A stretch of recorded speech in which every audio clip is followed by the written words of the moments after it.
Paz do Senhor, meu amado, bem-vindo de volta à nossa escola bíblica.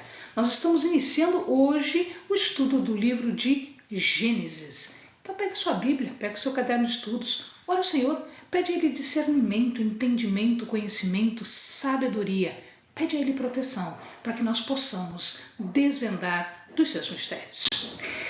Gênesis, na linguagem portuguesa, na língua portuguesa, na língua grega, quer dizer origem. E ela é, na verdade, uma tradução do que no hebraico é Bereshit. Bereshit quer dizer no princípio, ou seja, na origem.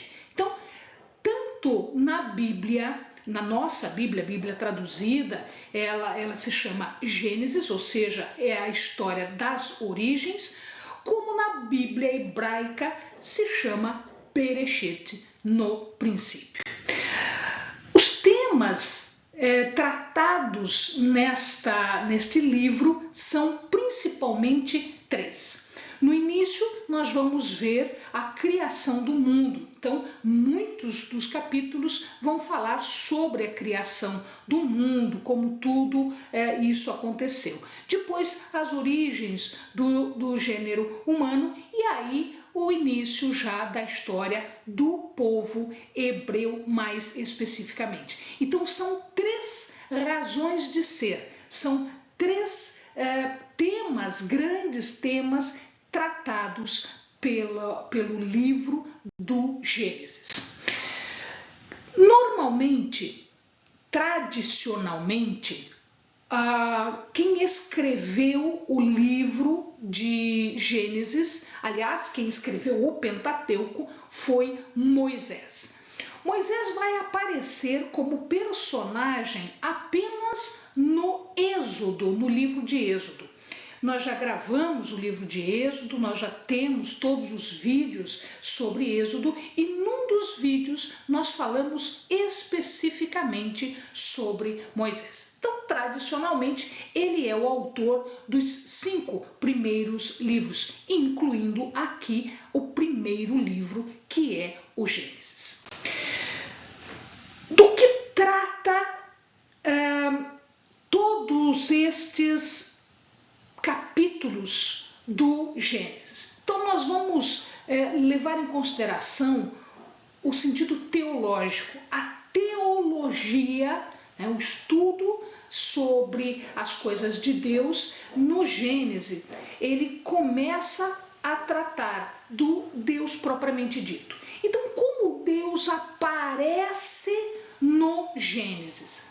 Deus, ele é um Deus vivo e um Deus pessoal. É um Deus que conversa, é um Deus que discute com os personagens, é um Deus que ouve as pessoas, é um Deus que trata as pessoas de forma pessoal. Até porque, numa das partes, nós vamos ver que Deus cria o homem à imagem de Deus. Então, que imagem é esta? É imagem física? Não, é imagem espiritual. Ele é um Deus único. Único por quê? Porque nenhum outro Deus se assemelha a ele, nem se parece com ele. Ele é único porque ele é o Criador de tudo. Foi ele quem criou todas as coisas. Por isso, ele se apresenta como um Senhor soberano de todos os acontecimentos entre os homens e entre as nações. Então, tudo o que acontece passa pelo crivo de Deus, passa pela vontade soberana perfeita de Deus. Deus também é visto aqui como justo e perfeito. Ele não compactua com o pecado. No livro todo, aliás, na Bíblia toda, nós temos esta lição. A lição de que o pecado nos afasta de Deus. E o resultado do pecado, a paga, o salário do pecado é a morte. Entretanto, ele suaviza suaviza esse juízo.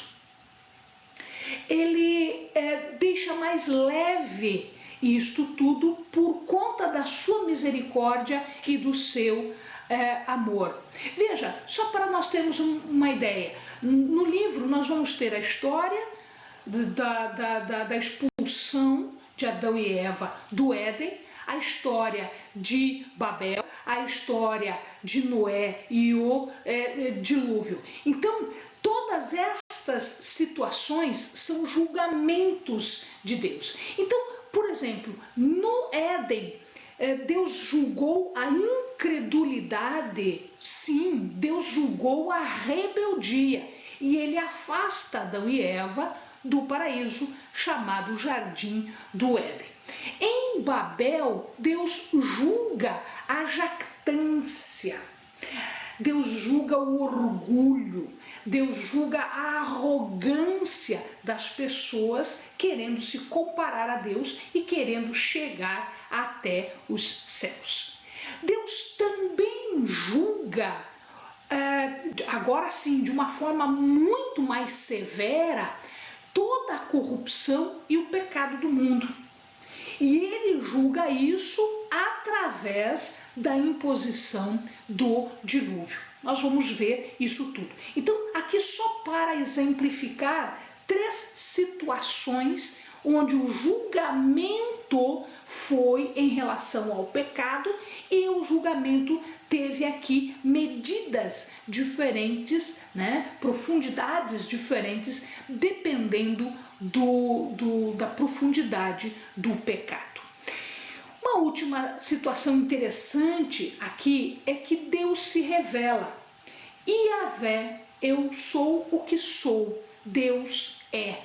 Deus se revela a si mesmo. Por que ele precisa se revelar? Porque nós não somos capazes de compreender a Deus. Nós não somos capazes de entendermos Deus, porque Ele é muito maior, muito mais profundo, muito mais perfeito, soberano, poderoso do que nós possamos imaginar. Com toda a história que nós temos hoje, do Gênesis ao Apocalipse, com todas as histórias, as manifestações de Deus, tudo isso que hoje nós temos, o maior estudioso da Bíblia tem hoje, ele não consegue por si mesmo revelar a Deus se Deus não se deixar revelar, não se deixar conhecer.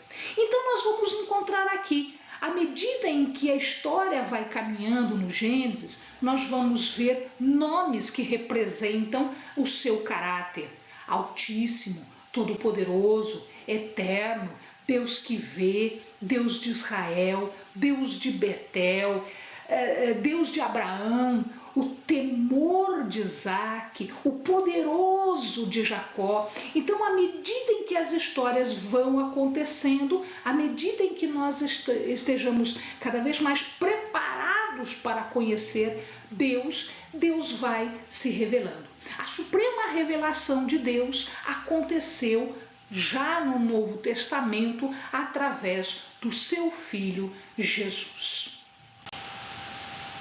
No segundo momento, a teologia do livro do Gênesis trata do homem.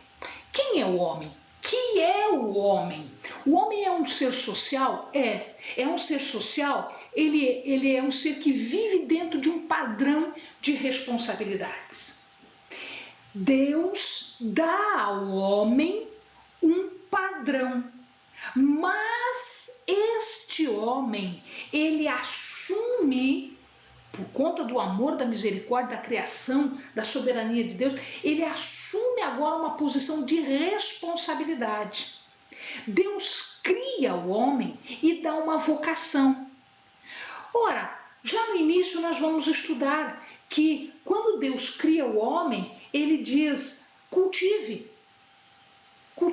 a terra, produza, desenvolva, tenha descendentes.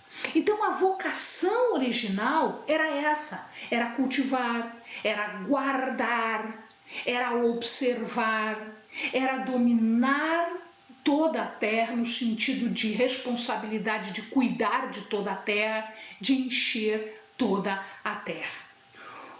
Ora, quando o homem se rebela, fala-se especificamente sobre trabalho. Ora, veja lá comigo. Produzir, trabalhar a terra, guardar os animais, etc. Isso não é trabalho? Claro que é trabalho, isso tudo é trabalho. Entretanto, quando o homem é expulso do paraíso, esse trabalho, ele assume, ele adquire uma característica diferente. Até então nunca se falou de trabalhar com fadiga. Ora, o pecado trouxe para o trabalho uma característica diferente, que é a característica da fadiga. Então, o trabalho não é consequência do pecado. A consequência do pecado é a fadiga.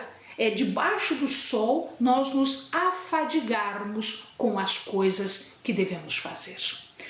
Os bens são dados por Deus. Deus dá para o homem todas as coisas. Todas as coisas. Os bens são obtidos, são vindos das mãos de Deus. São bênçãos de Deus. Estas promessas todas de bens, etc., que no início são feitas por Deus, elas passam a ser, a partir de Abraão, elas passam a ser, por conta da aliança, uma promessa que é dada pelos patriarcas. Então, o primogênito, quando ele estava para morrer, ele dava as bênçãos, inclusive de bens de prosperidade e toda a obtenção e toda a possibilidade de se obter e de se ter as coisas. Os bens, amados, não são a meta das pessoas, não podem ser. Tanto isto é que a história conta, por exemplo, dois personagens aqui, Ló e Labão. Esses dois personagens eram muito materialistas. Materialistas no sentido de que as bênçãos para eles eram só as bênçãos materiais. Veja o que aconteceu com Ló, nós vamos contar essa história. Veja a participação de Labão e nós vamos contar a história de Labão. Então, todas estas coisas,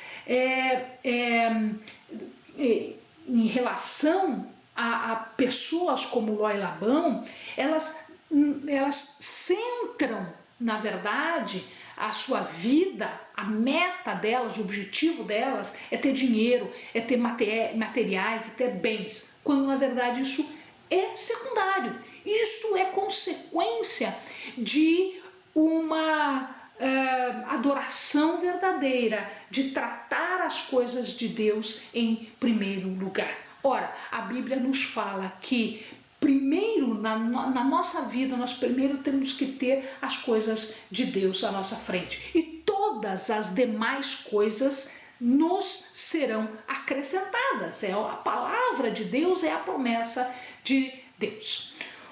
Uma questão bastante importante também é a participação da mulher. A mulher foi criada como companheira para Adão. Ela é companheira e ela é coparticipante. Em outras palavras, é uma somatória. Não é uma relação de superioridade e inferioridade, é uma relação de igualdade. Nós vamos tratar desse assunto também mais para frente. Fala também sobre adoração? Fala também sobre adoração, sobre a salvação, fala sobre a salvação também. A salvação aqui, ela já aparece, já no primeiro livro da Bíblia, nós já temos o tratamento da salvação. A salvação é revelada pela graça de Deus. Deus escolhe, Deus chama, Deus justifica. Aqueles que são fiéis, aqueles que são obedientes, aqueles que têm um coração aberto para ouvir a chamada e para se deixar levar pelas coisas de Deus, até o ponto de estabelecermos uma aliança. Por que a aliança foi feita com Abraão? Por que a aliança foi feita com Isaac? Por que a aliança foi feita com Jacó? Por que estas pessoas tinham aliança? Estas pessoas tinham aliança porque elas estavam abertas à palavra de Deus. É Deus quem busca para nos salvar? Sim, Deus nos busca. E a busca de Deus, ela precisa ter um eco para a salvação. Então a graça dá início à história, mas é a fé que aperfeiçoa a história. A fé que teve Abraão, a fé que teve Isaac, a fé que teve Jacó, a fé que teve Noé antes mesmo de Abraão, para salvar a humanidade toda. Então, a fé destas pessoas, ela é uma resposta a esse início, a esta busca de Deus em relação à nossa salvação. A salvação, amados, nada mais é do que uma intimidade com o céu, uma intimidade com Deus, uma intimidade com o Senhor, no sentido de nós comungarmos com Ele, termos comunhão com Ele e podemos fazer aliança com Ele. O livro está dividido em 3 grandes partes. Na primeira parte, nós vamos falar sobre o princípio do mundo e da humanidade. Isto vai até o capítulo 12. A partir do capítulo 12, nós temos já os patriarcas, a chamada de Abraão, depois nós temos toda a parte relativa a Isaac e depois Jacó, e fechamos a partir do capítulo 37 até o 50 a história de José e como é que o povo de Deus chega até o Egito e depois ele é salvo lá no Êxodo, cujos vídeos já estão gravados e disponíveis para os amados.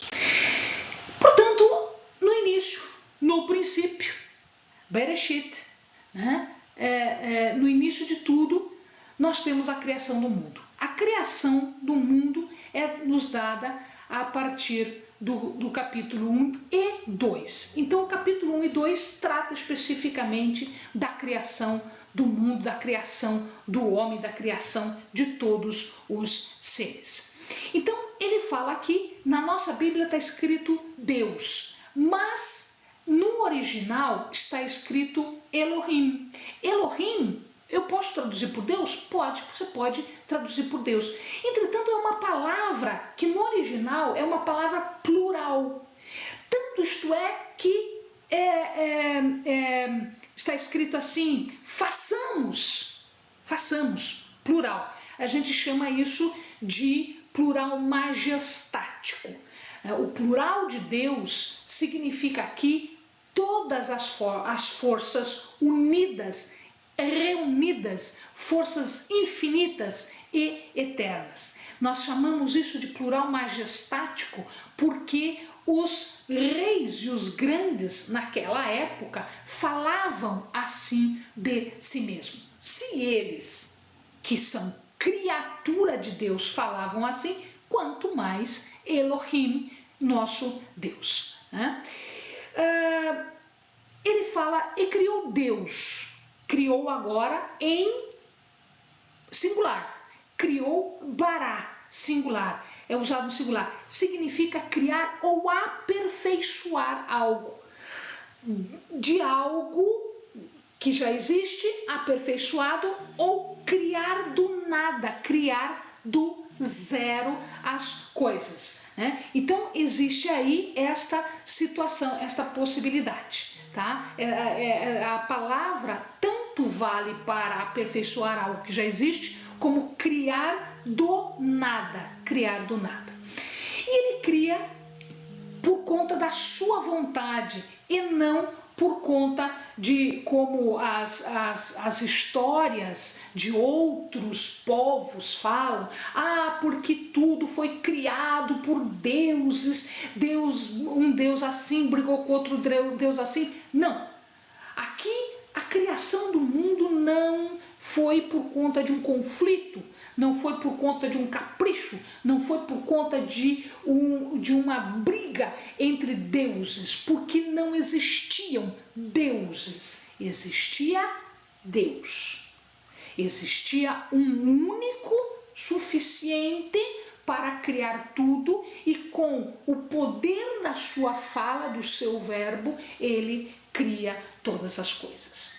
Ele cria céus e terra, portanto, tudo, absolutamente tudo, com o poder da sua fala. Enquanto ele não fala, não existe nada. Então a criação está na sua palavra, a força criadora, a energia criadora, sustentadora, está na sua palavra, no verbo. Tá? Fala-se também aqui no 1 e o 2, ele fala de um espírito pairando. Esse espírito é a energia de Deus, é a força sustentadora, criadora de Deus que está sobre tudo. Os judeus, eles contam o tempo não como nós vimos ali antes de Cristo, depois de Cristo. Eles contam o tempo a partir desta criação. Então, estou gravando este vídeo no ano de 2025. Hoje, portanto, no ano de 2025, o mundo tem, segundo a contagem de anos dos judeus, 5.785 anos. Eles contam continuamente. Nós, por conta do nascimento de Cristo, nós temos um ponto de partida da contagem do tempo para depois de Cristo e uma contagem antes de Cristo. A criação do mundo, então, é feita pela palavra, pela voz de Deus. Deus dá ordem, chama as coisas à existência. É uma coisa interessante. Deus chama as coisas à sua existência. Elas não existem antes. Deus diz, faça. E é feito pelo poder da sua palavra. Então ele dá ordens específicas. A luz, interessante isso, ela precede o sol. Já existe luz antes de existir um luzeiro para presidir o dia, que se chama sol. Então a luz já existe. E é interessante que, se o amado for observar lá em Apocalipse, quando o mundo for destruído, vamos dizer assim, quando chegar o Apocalipse, quando chegar essa destruição final, deste mundo para um outro mundo, nós vamos observar que os luzeiros vão desaparecer, mas a luz permanecerá um tempo depois. Mas por que foi construído, então, foi formado um luzeiro, especificamente um corpo celeste para a luz? Na verdade, Deus cria o sol, a lua e as estrelas. Ele cria, então, luzeiros que presidem o dia e presidem a noite. Então nós temos aqui a criação do sol, a criação da lua e a criação das estrelas tem um significado para nós. Ele cria agora, ele estabelece agora dia, porque o sol vai estar presidindo o dia e a lua vai estar presidindo a noite. Então nós temos aqui também as estações. porque dependendo de como, né, a Terra se move em relação ao Sol, né, e a Lua em relação à Terra, nós vamos ter as estações. Deus cria também o homem à sua imagem. Tselem quer dizer forma, Demut quer dizer semelhança. Então, Deus cria o homem na semelhança, a imagem dele mesmo. Então, nós somos criados à sua imagem. Aqui nós temos um significado importante. A imagem de Deus não é a imagem física de Deus. Porque quando Cristo veio, Cristo se fez carne, ele se fez a nossa imagem física, ou seja, ele se fez homem, né? Ele deixou a sua forma espiritual e passa a se materializar como homem. Então nós temos aqui a criação do homem, a nossa imagem. Qual imagem? A imagem espiritual. Por que isso? Porque eu não posso chegar a Deus pela matéria. Eu não consigo chegar a Deus pela matéria. Então, a espiritualidade que foi criada nesse momento é a espiritualidade suficiente para nos achegarmos a Deus. Deus não tem forma, Deus é incorpóreo, Deus é espírito. Portanto, nós temos semelhança espiritual. Deus abençoa toda a sua obra. E olha que coisa interessante. Em quem Deus inalou, exalou, não inalou, em quem Deus exalou o sopro, espírito, ruar, no homem. Portanto, nós somos a imagem espiritual, porque ele fez uma forma física, ok? Mas ele exalou do seu espírito sobre o homem, sobre as narinas do homem. Então, ele respirou, um respiro, ruar, espírito, dessa maneira. E ele abençoou tudo. Ele fez o primeiro dia, ele abençoou o segundo dia, ele abençoou o terceiro. E no final ele diz, muito bom. Ou seja, a perfeição de tudo criado. Ele dá o domínio para das criaturas para o homem. Por quê? Porque como nós temos imagem divina, espiritual, e os animais não, eles não foram exalados com o espírito, não é espiritual, tá? Eles só têm a matéria, nesse sentido, no sentido espiritual, eles só têm a matéria. Então, quando Deus dá o domínio das criaturas para o homem, isto é feito em consequência da imagem divina. Pois muito bem, o mundo e a humanidade foram então criados desta maneira. No primeiro dia, ele cria luz e trevas. No segundo dia, ele cria mar e céus. No terceiro, ele cria terra fértil. Olha agora, ele volta à criação, Bará, e começa a aperfeiçoar. Você está vendo como pode ser aquele, o Bará tem dois sentidos? Então, num sentido, ele cria do nada, ele criou do nada luz e trevas. Ele criou do nada mar e céus. Ele criou do nada terra fértil. Depois ele volta à sua criação no quarto dia e ele trabalha a luz e a trevas. De que jeito? Ele cria luzeiros do dia e luzeiros da noite. Ele volta à criação do segundo dia e ele cria criaturas das águas e criaturas dos ares, as aves. Ele volta à terra fértil e ele cria as criaturas da terra. E nessa criatura da terra, ele cria o homem como o supremo de sua criação. O que ele fez no sétimo dia, meu amado? No sétimo dia, ele descansou.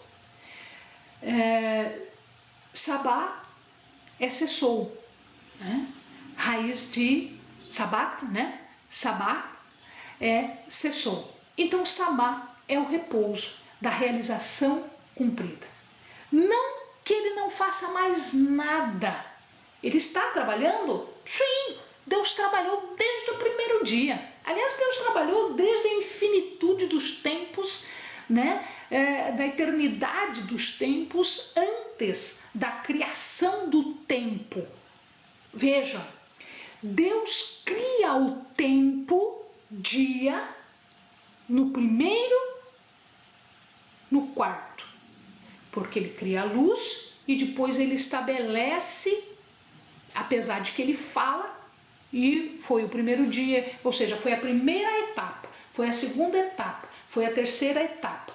Quando ele faz a quarta etapa, ele estabelece a finitude do tempo. O tempo é criado aqui, nesse momento. Qual momento? O momento em que ele cria dia e noite. E como ele cria dia e noite? Ele cria o sol, ele cria a lua, ele cria as estrelas. Ele tornou finito. Tanto isto é que as criaturas só apareceram depois que ele criou a finitude. Tá? Ele cria a estrutura toda e depois ele cria as criaturas no quinto, no sexto dia. Então, está estabelecido agora. Então, ele estava trabalhando antes? Estava. Tá, e por que ele diz descansou? Descansou da obra de criação, mas não descansou do seu trabalho. Tanto isto é verdade que Cristo, quando fala do Pai, ele diz, meu Pai ainda está trabalhando. Como nós trabalhamos e no sétimo dia descansamos para renovar as nossas energias físicas e espirituais, fazendo o quê? Adorando, louvando, glorificando o nosso Deus. Amém, amados? Bons estudos.